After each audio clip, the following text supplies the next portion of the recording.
ഡ്രസ്സി ടോക്സിലേക്ക് എല്ലാവർക്കും സ്വാഗതം. വിവാഹദിനത്തിന്റെ പ്രഭാത സൂര്യൻ ഉദിക്കുന്നതിന് മുൻപേ ആ നഗരം ഉണർന്നിരുന്നു. എന്നാൽ രണ്ട് വീടുകളിൽ രണ്ട് വ്യത്യസ്ത വികാരങ്ങളായിരുന്നു.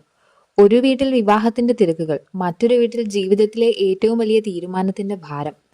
മീരയുടെ വീട്ടിൽ അലാറം മുഴങ്ങുന്നതിന് മുൻപ് തന്നെ അവൾ കണ്ണു തുറന്നു. ആ രാത്രി മുഴുവൻ അവൾക്ക് ഉറങ്ങാൻ കഴിഞ്ഞിരുന്നില്ല. കിടക്കയിൽ നിന്ന് എഴുന്നേറ്റ് ജനൽ തുറന്നു. പുറത്ത് തണുത്ത കാറ്റ് വീശി. ആകാശം പതുക്കെ വെളിച്ചം നിറയുന്നുണ്ടായിരുന്നു. അവൾ മനസ്സിൽ പറഞ്ഞു, ഇന്നു മുതൽ എൻ്റെ ജീവിതം പഴയതുപോലെ ആയിരിക്കില്ല. കണ്ണുകളടച്ച് ദീർഘനിശ്വാസം വിട്ടു. അപ്പോഴാണ് വാതിൽ പതുക്കെ തുറന്നത്. അമ്മയായ സുധ അകത്തേക്ക് വന്നു. കയ്യിലൊരു ട്രേ ഉണ്ട്, ഒരു കപ്പ് ചായ.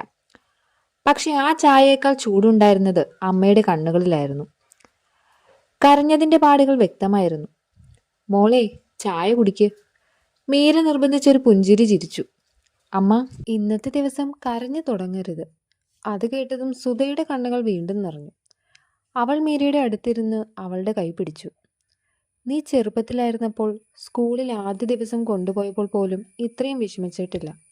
പക്ഷെ ഇന്ന് നിന്നെ മറ്റൊരു വീട്ടിലേക്ക് അയക്കുകയാണ്. മീര അമ്മയെ കെട്ടിപ്പിടിച്ചു. ഞാൻ എവിടെയായാലും നിങ്ങളുടെ മകള് തന്നെയായിരിക്കും. ആ മുറിയിൽ കുറച്ചു നേരം ആരുമൊന്നും പറഞ്ഞില്ല. പുറത്തു പക്ഷികളുടെ ശബ്ദം മാത്രം. അതേസമയം രാജൻ ഹൗസിൽ ആദിത്യ ബാൽക്കണിയിൽ നിൽക്കുകയായിരുന്നു. പതിവ് പോലെ രാവിലത്തെ കാപ്പി കയ്യിലുണ്ടായിരുന്നു. പക്ഷെ ഇന്ന് അതിൻ്റെ രുചി പോലും അവൻ അറിഞ്ഞില്ല. ഇന്നാണ് വിവാഹം. അത് പ്രണയവിവാഹമല്ല, സ്വപ്നവിവാഹവുമല്ല. ഒരു കരാർ. എങ്കിലും മീരയോട് ഇന്നലെ സംസാരിച്ച നിമിഷങ്ങൾ അവൻ്റെ മനസ്സിൽ വീണ്ടും വീണ്ടും വന്നു. ഈ വിവാഹത്തിൽ എൻ്റെ ആത്മാഭിമാനത്തിന് ഒരു കരാറുമില്ല. ആ വാക്കുകൾ അവൻ്റെ മനസ്സിൽ മുഴങ്ങി. അവൻ അറിയാതെ തന്നെ ചിരിച്ചു. ധൈര്യമുള്ള പെൺകുട്ടിയാണ്. അപ്പോഴാണ് വാതിൽ മുട്ടിയത്. രാജശേഖർ പതുക്കെ അകത്തേക്ക് വന്നു. ആദിത്യ, തയ്യാറായോ മോനെ? അതെ അച്ഛാ. രാജശേഖർ മകന്റെ തോളിൽ കൈവച്ചു. ഇന്ന് എൻ്റെ ജീവിതത്തിലെ ഏറ്റവും വലിയ സന്തോഷ ദിവസമാണ്. ആദിത്യ ഒന്നും പറഞ്ഞില്ല. പക്ഷെ അച്ഛൻ്റെ കണ്ണുകളിലെ സന്തോഷം കണ്ടപ്പോൾ ഈ തീരുമാനം തെറ്റിയിരുന്നില്ലെന്ന് അവന് തോന്നി. മീരയുടെ വീട്ടിൽ ബ്യൂട്ടീഷ്യൻ എത്തിയിരുന്നു. ബന്ധുക്കൾ ഓരോരുത്തരും ഓരോ ജോലിയിൽ. എല്ലാവരുടെയും മുഖത്ത് സന്തോഷം. പക്ഷെ ആ സന്തോഷത്തിനിടയിലും മീരയുടെ മനസ്സിൽ ഒരു ചോദ്യം ഉണ്ടായിരുന്നു. ആദ്യത്തെ ഇപ്പോൾ എന്ത് ചിന്തിക്കുകയായിരിക്കും? അവൾ കണ്ണാടിയിലേക്ക് നോക്കി. ചുവന്ന കാഞ്ചീപുരം സാരി, നെറ്റിയിൽ ചെറിയൊരു പൊട്ട്, കഴുത്തിൽ മുത്തുമാല. അമ്മ വന്ന് അവളുടെ മുടിയിൽ മുല്ലപ്പൂ ചാർത്തി. ഇപ്പോൾ എൻ്റെ മോളെ കണ്ടാൽ ഒരു രാജകുമാരിയെ പോലെയുണ്ട്. മീര ചിരിച്ചു. പക്ഷേ ആ പുഞ്ചിരിക്കുള്ളിൽ ചെറിയൊരു ഭയം ഇപ്പോഴും ഉണ്ടായിരുന്നു. അന്നേരം ആശുപത്രിയിൽ ഡോക്ടർ ശിവദാസിനെ പരിശോധിക്കുകയായിരുന്നു. ഇന്ന് ഡിസ്ചാർജ് ചെയ്യാം, പക്ഷെ അധികം നടക്കരുത്. ശിവദാസ് പുഞ്ചിരിച്ചു. ഇന്നെൻ്റെ മകളുടെ വിവാഹമാണ് ഡോക്ടർ. ഞാൻ പോകാതെ എങ്ങനെയാണ്? ഡോക്ടറും ചിരിച്ചു. അപ്പോൾ സൂക്ഷിക്കണം. സമയം രാവിലെ 10 മണി. വിവാഹമണ്ഡപം പൂക്കൾ കൊണ്ട് മനോഹരമായി അലങ്കരിച്ചിരിക്കുന്നു. അതിഥികൾ എത്തിത്തുടങ്ങി.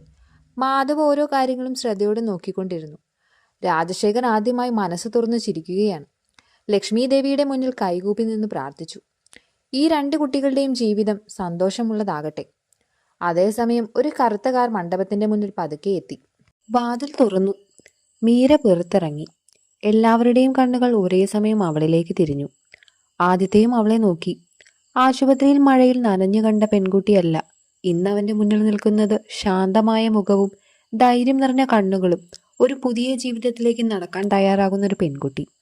ആദിത്യയുടെ മനസ്സിലൂടെ ഒരു ചിന്ത കടന്നുപോയി. ഈ പെൺകുട്ടിയുടെ ജീവിതത്തിൽ ഒരു ദുഃഖത്തിനും ഞാൻ കാരണമാകരുത്. അവൻ അറിയാതെ തന്നെ ആ തീരുമാനമെടുത്തു. വിവാഹമണ്ഡപം ആളുകളെ കൊണ്ട് നിറഞ്ഞിരുന്നു. നാദസ്വരത്തിന്റെ മംഗളനാദം അന്തരീക്ഷത്തെ കൂടുതൽ മനോഹരമാക്കി. പൂക്കളുടെ സുഗന്ധം എല്ലായിടത്തും പരന്നു. മണ്ഡപത്തിന്റെ ഒരു വശത്ത് രാജൻ കുടുംബവും മറുവശത്ത് മീരയുടെ കുടുംബവും ഇരിക്കുകയായിരുന്നു. ശിവദാസ് കസേരയിലിരുന്ന് മകളെ നോക്കുകയായിരുന്നു. മുഖത്ത് നല്ല ക്ഷീണമുണ്ടായിരുന്നെങ്കിലും കണ്ണുകളിൽ അഭിമാനമായിരുന്നു. എൻ്റെ മകൾ, അദ്ദേഹം പതുക്കെ പറഞ്ഞു. ഇന്നൊരു പുതിയ ജീവിതത്തിലേക്ക് പോവുകയാണ്. സുധ അദ്ദേഹത്തിന്റെ കൈ മുറുകെ പിടിച്ചു. ഇരുവരുടെയും കണ്ണുകൾ നിറഞ്ഞിരുന്നു. അതേസമയം ആദ്യത്തെ വിവാഹ വേഷത്തിൽ മണ്ഡപത്തിലേക്ക് നടന്നു. വെളുത്ത മുണ്ടും സ്വർണ്ണ നിറമുള്ള ഷർട്ടും. മുഖത്ത് ഗൗരവം, പക്ഷെ ഉള്ളിൽ വലിയൊരു ശാന്തതയുണ്ട്. അവന്റെ കണ്ണുകൾ അറിയാതെ തന്നെ മീരയെ തിരഞ്ഞു. മീര പതുക്കെ മണ്ഡപത്തിലേക്ക് നടന്നു വന്നു. ചുവന്ന സാരിയിൽ അവൾ അതീവ സുന്ദരിയായി തോന്നി. അവളുടെ മുഖത്ത് അമിതമായ മേക്കപ്പില്ല, ഒരു ലളിതമായ പുഞ്ചിരി മാത്രം. ആദ്യത്തെ ഒരു നിമിഷം അവളെ നോക്കി നിന്നു. ഇവൾ വളരെ വ്യത്യസ്തയാണ്, അവന്റെ മനസ്സ് പറഞ്ഞു. പൂജാരി ചടങ്ങുകൾ ആരംഭിച്ചു. മന്ത്രങ്ങൾ മുഴങ്ങിത്തുടങ്ങി. മണ്ഡപം മുഴുവൻ നിശബ്ദമായി. വരനും വധവും എഴുന്നേറ്റ് നിൽക്കൂ. ഇരുവരും ഒരുമിച്ച് അത് കേട്ട് എഴുന്നേറ്റു. ആദ്യമായി ഇത്രയും അടുത്ത് നിൽക്കുന്നത്. മീരയുടെ കൈകൾ ചെറുതായി വിറച്ചു. അത് ആദ്യത്തെ ശ്രദ്ധിച്ചു. ആരും കാണാതെ അവൻ പതുക്കെ പറഞ്ഞു, ഭയപ്പെടണ്ട, എല്ലാം ശരിയാകും. ആ വാക്കുകൾ കേട്ടപ്പോൾ മീരയുടെ മനസ്സിലെ ഭയം അല്പം കുറഞ്ഞു. അവൾ നന്ദിയോടെ അവനെ ഒന്ന് നോക്കി. പൂജാരി താലി ആദിത്യയുടെ കയ്യിൽ കൊടുത്തു. മുഹൂർത്തമായി. മണ്ഡപം മുഴുവൻ എഴുന്നേറ്റ് നിന്നു. ആ നിമിഷ സമയം ഒന്ന് നിശ്ചലമായതുപോലെ അവർക്ക് തോന്നി. ആദിത്യ താലി കയ്യിലെടുത്തു. മീര കണ്ണുകൾ പതുക്കെ അടച്ചു. അടുത്ത നിമിഷം ആ താലി അവളുടെ കഴുത്തിൽ വീണു. ചുറ്റും കയ്യടികൾ മുഴങ്ങി. പൂക്കൾ വർഷിച്ചു. ശിവദാസിന്റെ കണ്ണുകളിൽ നിന്ന് സന്തോഷ കണ്ണീർ ഒഴുകി. സുധ മുഖം പുത്തി കരഞ്ഞു. രാജശേഖർ ദൈവത്തോട് നന്ദിയും പറഞ്ഞു. ലക്ഷ്മി മീരയെ ചേർത്ത് പിടിച്ചു. ഇനി നീ ഞങ്ങളുടെ മകളാണ്. ആ വാക്കുകൾ കേട്ടപ്പോൾ മീരയുടെ കണ്ണുകളിൽ നിന്ന് വീണ്ടും കണ്ണുനീർ വന്നു. വിവാഹ ചടങ്ങുകൾ അവസാനിച്ചു. ബന്ധുക്കളെല്ലാം ആശംസകൾ അറിയിക്കാനെത്തി.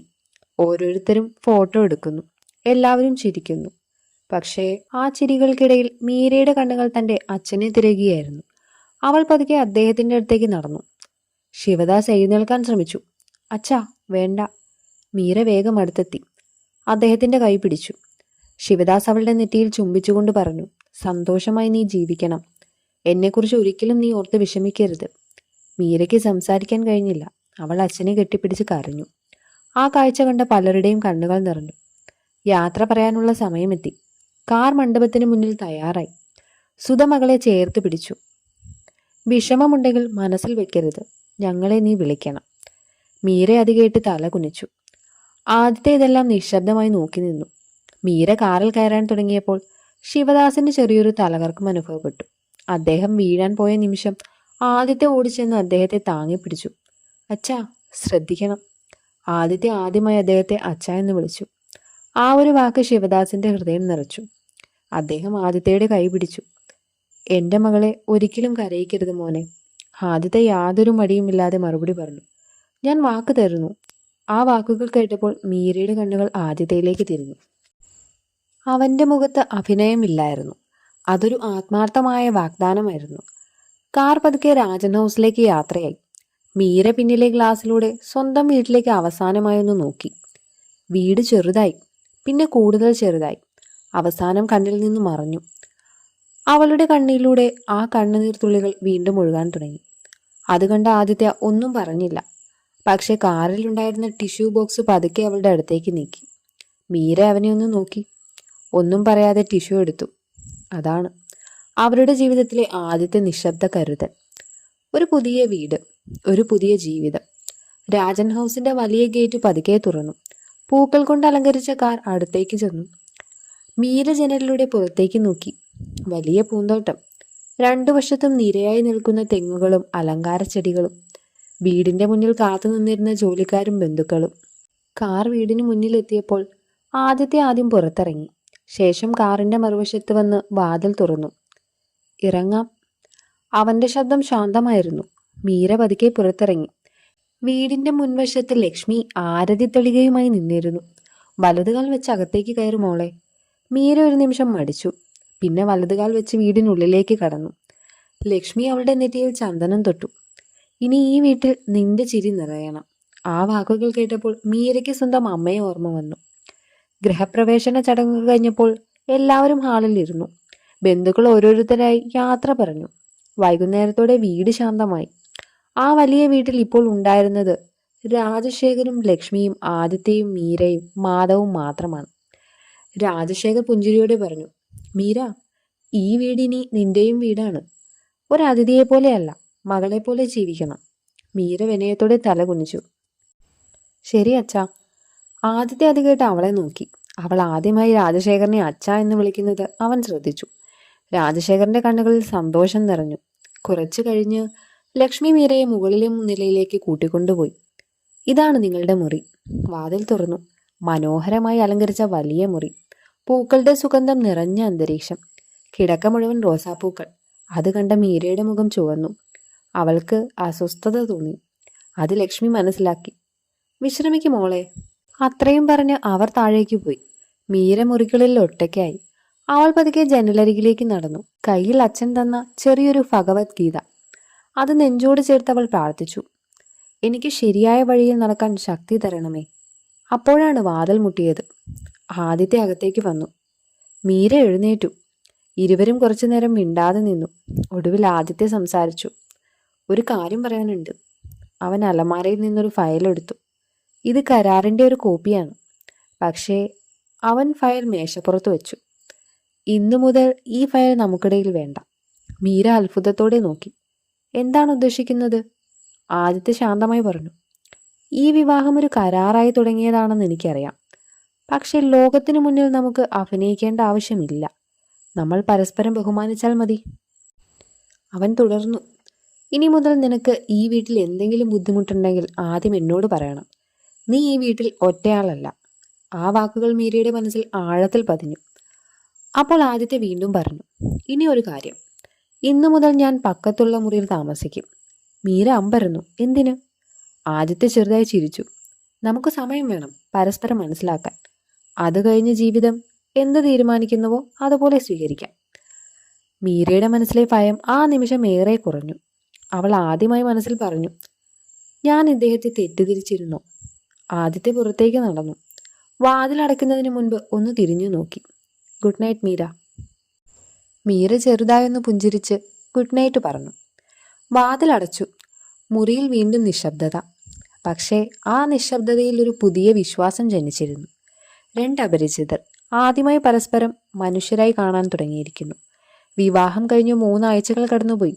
രാജൻ ഹൗസിലെ ജീവിതം പതിയെ ഒരു പുതിയ താളത്തിലേക്ക് മാറിയിരുന്നു. ആദ്യ ദിവസങ്ങളിലെ അപരിചിതത്വം ഇപ്പോഴും പൂർണ്ണമായി മാറിയിരുന്നില്ല. പക്ഷെ അതിൻ്റെ സ്ഥാനത്തൊരു പുതിയ വികാരം വളരാൻ തുടങ്ങിയിരുന്നു. പരസ്പര ബഹുമാനം. എല്ലാ ദിവസവും രാവിലെ ആദ്യം എഴുന്നേൽക്കുന്നത് മീരയായിരുന്നു. ലക്ഷ്മിയോടൊപ്പം അടുക്കളയിൽ സഹായിക്കും. രാജശേഖറിന്റെ മരുന്നുകളുടെ സമയം കുറിച്ചു വെക്കും. ശിവദാസിന് ദിവസവും വീഡിയോ കോളിൽ വിളിച്ച് ആരോഗ്യ വിവരം അന്വേഷിക്കും. ഈ ചെറിയ കാര്യങ്ങൾ രാജൻ കുടുംബത്തിന്റെ മനസ്സു പതുക്കെ കീഴടക്കി. ഒരു ദിവസം പ്രഭാത ഭക്ഷണ മേശയിൽ രാജശേഖർ ചിരിച്ചുകൊണ്ട് പറഞ്ഞു, മീര വന്നതിന് ശേഷം ഈ വീട്ടിൽ വീണ്ടും വീണ്ടും ചിരി കേൾക്കാൻ തുടങ്ങി. ലക്ഷ്മിയും അത് സമ്മതിച്ചു. ഇവൾ മരുമകളല്ല, മകളാണ്. ആദിത്യ ഒന്നും പറഞ്ഞില്ല. പക്ഷെ അറിയാതെ അവന്റെ കണ്ണുകൾ മീരയിലേക്ക് തിരിഞ്ഞു. മീര ആ പ്രശംസ കേട്ട് ലജ്ജയോടെ പുഞ്ചിരിച്ചു. അതേസമയം ആദിത്യ പഴയതുപോലെ രാത്രി വരെ ഓഫീസിൽ തന്നെ. ഒരു ദിവസം മഴ കനത്തു പെയ്തു. രാത്രി 11:30. ആദിത്യ ഇനിയും വീട്ടിലെത്തിയിട്ടില്ല. ലക്ഷ്മി പലതവണ ഫോൺ ചെയ്തു. പക്ഷെ മീറ്റിംഗിലായതുകൊണ്ട് അവൻ എടുത്തതുമില്ല. മീര ശാന്തമായി പറഞ്ഞു, അമ്മേ, ഞാൻ ചൂടുള്ള ഭക്ഷണം വെച്ചോളാം. അദ്ദേഹം വരുമ്പോൾ കഴിക്കാം. രാത്രി 12:30 ആയതോടെ കാർ ഗേറ്റിലൂടെ അകത്തേക്ക് വന്നു. ആദിത്യ ക്ഷീണിച്ച് അകത്തു കയറി. ലക്ഷ്മി ഉറങ്ങിപ്പോയിരുന്നു. പക്ഷെ ഡൈനിങ് ടേബിളിൽ ഒരു പാത്രം ചൂട് സൂപ്പ്, ഒരു പ്ലേറ്റിൽ ഭക്ഷണം, അതിൻ്റെ മുകളിൽ ഒരു ചെറിയ കുറിപ്പ്. ജോലി എത്ര തിരക്കായാലും ഭക്ഷണം ഒഴിവാക്കരുത്, മീര. ആദിത്യ ആ കുറിപ്പ് കുറച്ചു നേരം നോക്കി നിന്നു. അറിയാതെ അവന്റെ മുഖത്ത് ഒരു പുഞ്ചിരി വിരിഞ്ഞു. അടുത്ത ദിവസം രാവിലെ മീര പൂന്തോട്ടത്തിലെ ചെടികൾക്ക് വെള്ളമൊഴുകുകയായിരുന്നു. ആദിത്യ അവളുടെ അടുത്തേക്ക് വന്നു. ഇന്നലെ ഭക്ഷണത്തിന് നന്ദി. മീര ചിരിച്ചു. നന്ദി പറയേണ്ട കാര്യമില്ല. ആരോഗ്യം നോക്കുന്നത് ഒരു ശീലമാണ്. ആദിത്യ ആദ്യമായി മനസ്സ് തുറന്ന് ചിരിച്ചു. അപ്പോൾ ഇനി മുതൽ എനിക്ക് സമയത്ത് ഭക്ഷണം കഴിക്കേണ്ടി വരുമല്ലോ. ഇരുവരും ചിരിച്ചു. ദൂരെ നിന്ന് അത് കണ്ട് ലക്ഷ്മി രാജശേഖറിനോട് പതുക്കെ പറഞ്ഞു, ഇവർ തമ്മിൽ സംസാരിക്കാൻ തുടങ്ങിയല്ലോ. രാജശേഖർ ചിരിച്ചുകൊണ്ട് പറഞ്ഞു, ഇനി ബാക്കി കാര്യങ്ങൾ സമയം ചെയ്യും. 5 ദിവസം കഴിഞ്ഞു. രാജൻ ഗ്രൂപ്പിന്റെ വാർഷിക ബിസിനസ് സമ്മേളനം. ആദിത്യയ്ക്ക് പ്രധാന പ്രസംഗം നടത്തേണ്ട ദിവസം. ലക്ഷ്മി മീരയോട് പറഞ്ഞു, നീയും ആദിത്യയുടെ കൂടെ പോകണം. മീര മടിച്ചു. എനിക്കവിടെ ആരെയും അറിയില്ല. അപ്പോഴാണ് ആദിത്യൻ പറഞ്ഞത്, വരൂ, ഒറ്റയ്ക്ക് പോകുന്നതിനേക്കാൾ ഒരുമിച്ച് പോകുന്നത് നല്ലതല്ലേ. ആ വാക്ക് കേട്ട മീര അത് സമ്മതിച്ചു. വൈകുന്നേരമായി. ഹോട്ടലിലെ വലിയ കോൺഫറൻസ് ഹാള്. നിരവധി വ്യവസായികളും മാധ്യമപ്രവർത്തകരും എത്തിയിരുന്നു. ആദ്യത്തെ വേദിയിലേക്ക് നടന്നു. മീര ആദ്യ നിരയിലിരുന്നു. പ്രസംഗം തുടങ്ങാൻ ഒരുങ്ങുമ്പോഴാണ് ഒരു ജീവനക്കാരൻ വേഗത്തിൽ വന്ന് ആദിത്യയുടെ ചെവിയിൽ എന്തോ പറഞ്ഞത്. ആദിത്യയുടെ മുഖത്ത് പുഞ്ചിരി പെട്ടെന്ന് മാഞ്ഞു. അവൻ ഉടൻ വേദിയിൽ നിന്നിറങ്ങി. മാധവ് പിന്നാലെ ഓടി. മീര ആശങ്കയോടെ എഴുന്നേറ്റു. എന്താണ് സംഭവിച്ചത്? ആരും വ്യക്തമായി ഒന്നും പറഞ്ഞില്ല. ഹാളിൽ ചർച്ചകൾ തുടങ്ങി. 5 മിനിറ്റിന് ശേഷം വാർത്ത പരന്നു. രാജൻ ഗ്രൂപ്പിന്റെ പ്രധാന പ്രോജക്റ്റിനെതിരെ ഗുരുതരമായ സാമ്പത്തിക തട്ടിപ്പ് ആരോപണം ഉയർന്നിരിക്കുന്നു. മാധ്യമപ്രവർത്തകർ ക്യാമറകളുമായി പുറത്തേക്ക് ഓടി. ആദിത്യയുടെ ജീവിതത്തിലെ ഏറ്റവും വലിയ പ്രതിസന്ധി ആ നിമിഷം ആരംഭിക്കുകയായിരുന്നു.